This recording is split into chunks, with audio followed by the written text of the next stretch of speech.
Welcome to IIMT पाली। आज हम बात करेंगे द प्रेजेंट कंटिन्यूअस टेंस की, प्रेजेंट प्रोग्रेसिव टेंस, और उसे ही हम प्रेजेंट इम्परफेक्ट टेंस के नाम से भी जानते हैं। तो हम बात करते हैं द प्रेजेंट कंटिन्यूअस टेंस। इसे ही हम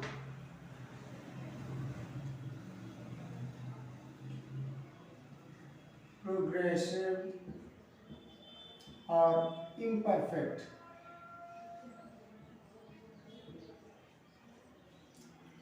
इसे हम present progressive present imperfect tense के नाम से भी जानते हैं। कई बार जब कंपटीशन में ये पूछा जाता है किसी सेंटेंस का टाइप और tense form of the verb, तो उसमें ये दे दिया जाता है प्रेजेंट प्रोग्रेसिव टेंस, उसके ऑप्शंस में प्रेजेंट कंटिन्यूअस होता ही नहीं है।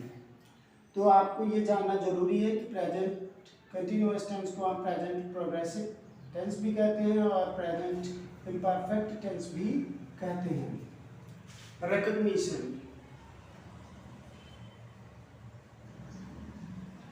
रिकॉग्निशन मतलब पहचान।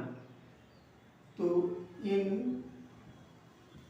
वाक्यों की क्रिया के अंत में रहा है, रही है, रहे हैं, ये तो आपने पढ़ा होगा।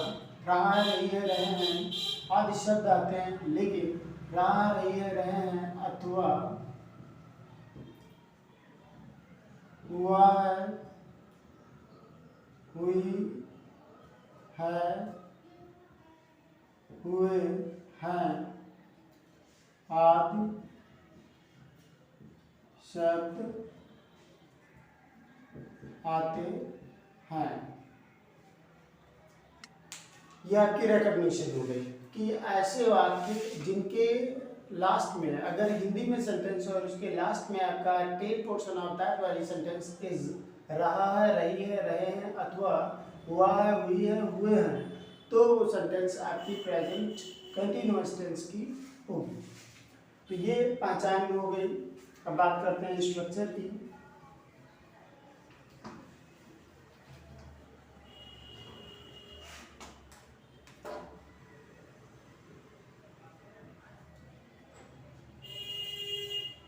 Structure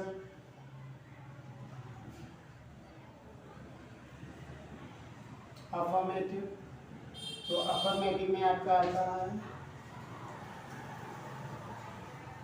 subject plus is am are plus ING. ING हमने लिखा है, लेकिन आईएनजी का मतलब है ING form of the verb.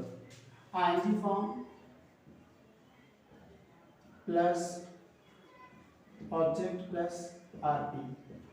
Subject is am are, ing form of the verb, object and RP.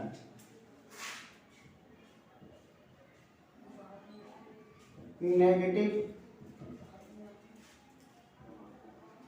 subject plus is, am, are plus not plus ing form plus object plus RP. Interrogative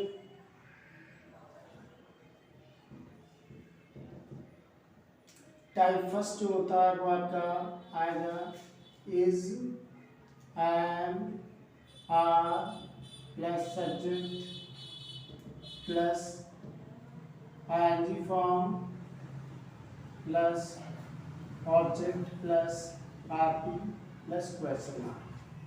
और जो second type होगा उसमें आपका आएगा WH word plus is, am, are plus subject plus ING form plus object plus RP plus question mark.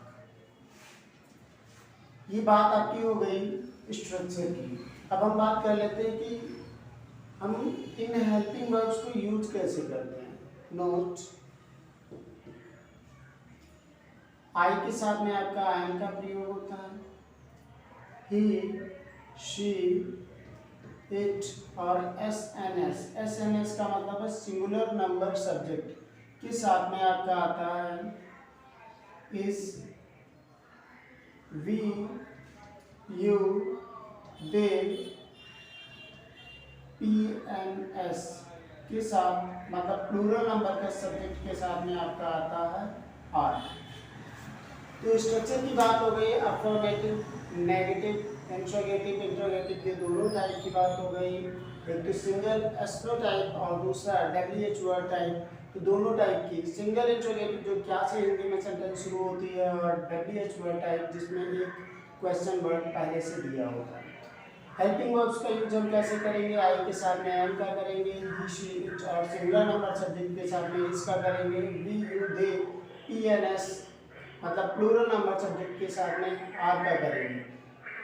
S N S में किसी व्यक्ति का नाम भी हो सकता है। नाम अगर जो मान लीजिए राम है तो राम के साथ में इज होगा, लेकिन राम और श्याम दो हो गए तो आपका आर हो जाएगा, क्योंकि इस सेंटेंस में दो लोगों की बात की जा रही है।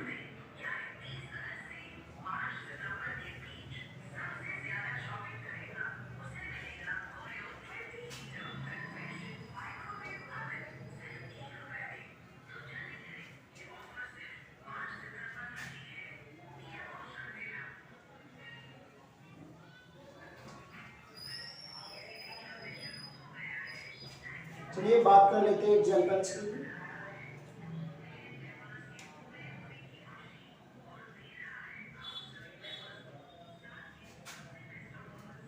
एग्जाम्पल फर्स्ट, एक तितली घास के तिनके पर बैठी हुई है। तो बैठी हुई है मतलब हुआ, हुई है, हुए है का जो आपका सेंस आता है तो वो कैसी सेंटेंस होती है, प्रेजेंट कंटीन्यूअस टेंस की वो सेंटेंस होती है। तो इसमें सब्जेक्ट क्या हो गया, एक तितली मतलब आ बटरफ्लाई। अब सिंगुलर नंबर में है तो इज आएगा, बटरफ्लाई इज, बैठी हुई तो सिटिंग, और बटरफ्लाई इज सिटिंग कहाँ बैठी हुई, घास के तिनके पर, on the blade of grass.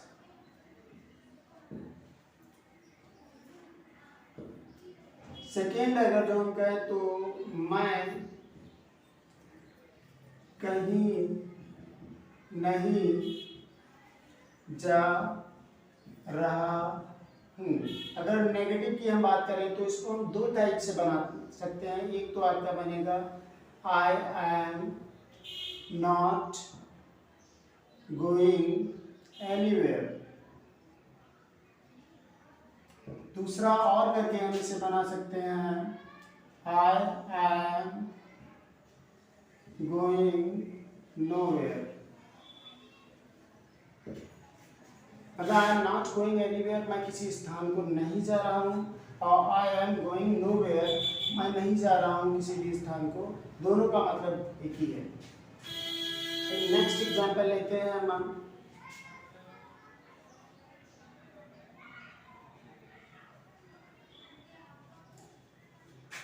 क्या वह तुमसे मिलने आ रही है। तो आपका हो जाए क्या से सेंटेंस शुरू है तो हम हेल्पिंग वर्ब पहले लेते हैं, तो वह सब्जेक्ट है तो इसका मतलब है इज होगा, is she coming to meet you. Next ले लेते हैं, तुम किसे ताक रहे हो। ताकना मतलब देख रहे हो, किसको निहार रहे हो, तो हूँ आर यू लुकिंग एट। एक और एग्जांपल अगर जो हम ले लें तो हम कह सकते हैं तुम्हें कौन बुला रहा है, तो आपका हो जाएगा हु इज कॉलिंग यू। अब ये तो बात हो गई एग्जाम्पल्स की, और आप अगर जो इनकी स्टडी करेंगे तो मैं ये दावे के साथ कह सकता हूँ कि आगे आने वाली जो भी सेंटेंसेस होंगी और प्रेजेंट कंटिन्यूअस की होंगी वो आप जरूर ट्रांसलेट कर लेंगे।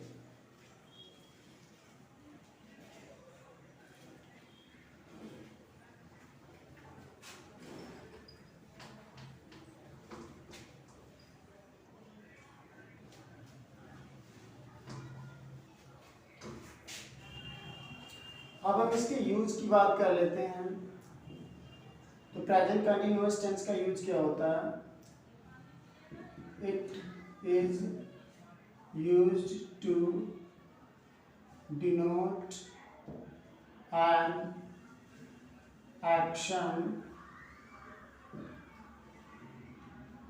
which is in progress at the time of speaking and an action which is to happen in the near future। बात करते हैं यूज की। तो प्रेजेंट इंडेफिनिट टेंस जो होती है वो हमें ये बताती है कि कोई एक्शन होता है लेकिन वो कंप्लीट मोड में है या इनकम्प्लीट मोड में, वो तो इंडेफिनिट की बात होती है। लेकिन कंटिन्यूअस में हमें क्या होता है कि जिस समय वो सेंटेंस बोली जा रही होती है उस समय वो कार्य होता है। तो इसका यूज क्या है? It is use to denote an action. इसका प्रयोग किया जाता है एक एक्शन, एक कार्य को दर्शाने में विच इज इन प्रोग्रेस, जो प्रोग्रेस में होता है, मतलब जो चल रहा होता है at the time of speaking, जिस समय ये बात बोली गई होती है उस समय। एन एक्शन, और एक ऐसे एक्शन के बारे में which is to happen in the near future, जो भविष्य में अभी जल्द में होने वाला भी होता है। कैसे? एग्जाम्पल अगर जो हम इसके ले लें तो हम कह सकते हैं शी इज सिंगिंग सॉन्ग। तो इसका मतलब क्या है कि जिस समय ये सेंटेंस बोली गई है तो उस समय जिसने ये सेंटेंस बोली है वो उसको गीत गाते हुए सुन रहा है। दूसरा एग्जांपल हम ले लें, she is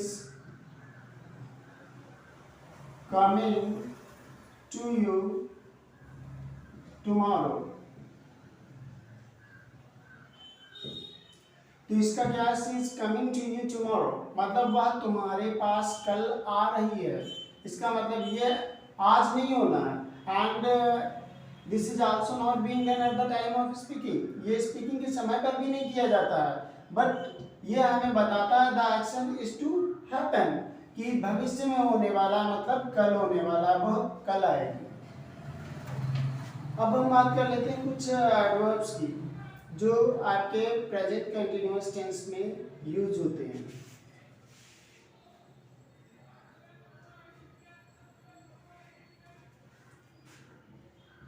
still, now, nowadays, these days,